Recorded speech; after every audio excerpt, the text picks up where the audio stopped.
Örümcek havanın ateşi yükseliyor her yerde. Biz Türkçe bilmeyen annelerin Kürt çocuklarıyız. Diyarbakır sokaklarında yankılanıyor sesimiz, sesimiz.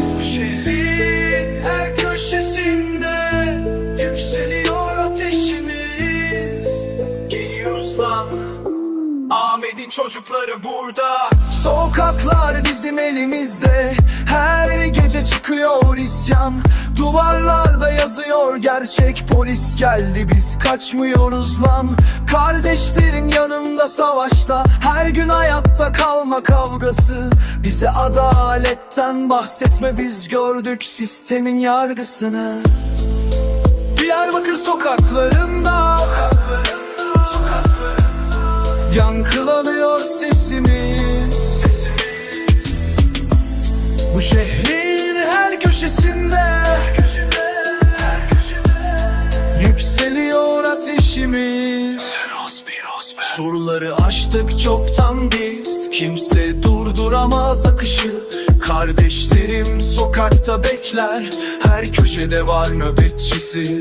Sistem bizi susturamaz, bizim sizin sesimiz yükseliyor. Mahallede herkes uyanık, gerçek savaş şimdi başlıyor. Diyarbakır sokaklarında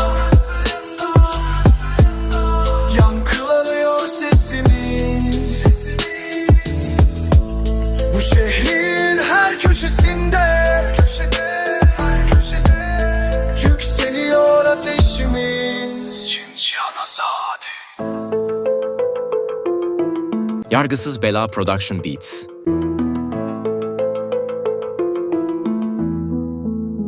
Burası bizim sokaklarımız, burası bizim şehrimiz. İsyan ateşi sönmeyecek, Diyarbakır direniyor, biz bu